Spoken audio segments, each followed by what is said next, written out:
வணக்கம் நண்பர்களே. எனக்கு நேரமே இல்லை. இந்த ஒரு வாக்கியத்தை நாம் தினமும் எத்தனை முறை சொல்கிறோம். ஆனால் உண்மை என்ன தெரியுமா? நேரம் யாருக்கும் குறைவாக கிடைப்பதில்லை.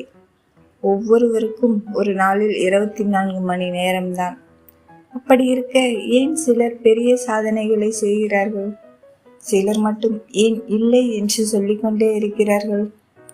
காரணம் நேரத்தின் அளவு இல்லை, நேரத்தை பயன்படுத்தும் விதம்தான். ஒரு சிறிய உதாரணம் பாருங்கள். உங்கள் கையில் ஒரு கண்ணாடி ஜாடி இருக்கிறது என்று வைத்துக் கொள்ளுங்கள். அதில் முதலில் பெரிய கற்களை போட்டால் பிறகு சிறிய கற்களும் மணலும் உள்ளே போகும். ஆனால் முதலில் மணலை நிரப்பிவிட்டால் பெரிய கற்களுக்கு இடமே இருக்காது. நம் வாழ்க்கையும் அப்படித்தான். முக்கியமான வேலைகளை முதலில் செய்ய வேண்டும். முக்கியமில்லாத விஷயங்களை முதலில் செய்தால் முக்கியமான கனவுகளுக்கு நேரம் கிடைக்காது. நேரத்தை வீணாக்கும் 3 பெரிய திருடர்கள் இருக்கிறார்கள். முதலில் தள்ளி போடுவது. நாளைக்கு செய்வேன், இந்த ஒரு வார்த்தை பல கனவுகளை புதைத்து விட்டது. சரியான நேரம் என்று எதுவும் இல்லை, ஆரம்பித்த நேரம்தான் சரியான நேரம். இரண்டாவது, மொபைல்.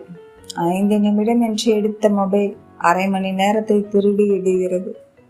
சோசியல் மீடியாவை பயன்படுத்துங்கள், ஆனால் அது உங்கள் நேரத்தை பயன்படுத்த விடாதீர்கள். மூன்றாவது, திட்டமின்மை. எழுந்த பிறகுதான் என்ன செய்யலாம் என்று யோசிப்பவர்கள் நாளின் பாதி நேரத்தை யோசித்தே செலவழிக்கிறார்கள். அதனால் மறுநாள் செய்ய வேண்டிய வேலைகளை முந்தைய இரவே எழுதி வையுங்கள். இப்போது நேரத்தை சரியாக நிர்வகிக்க 4 எளிய பழக்கங்கள். 1. காலையில் எழுந்தவுடன் மொபைலை பார்க்காதீர்கள். முதலில் உங்கள் மனதை அமைதிப்படுத்துங்கள். 2. அன்றைய 3 முக்கியமான வேலைகளை மட்டும் எழுதுங்கள். அவற்றை முடிக்காமல் வேறு வேலைக்கு செல்லாதீர்கள். 3. ஒரு வேலையை செய்யும் போது அதில் மட்டும் கவனம் செலுத்துங்கள். பல வேலைகளை ஒரே நேரத்தில் செய்வது புத்திசாலித்தனம் அல்ல, அது கவனத்தை சிதறடிக்கும். 4. ஒவ்வொரு நாளின் முடிவிலும் உங்களையே கேட்டுக்கொள்ளுங்கள், இன்று என் நேரத்தை நான் சரியாக பயன்படுத்தினேனா? இந்த ஒரு கேள்வியே உங்கள் வாழ்க்கையை மாற்றும்.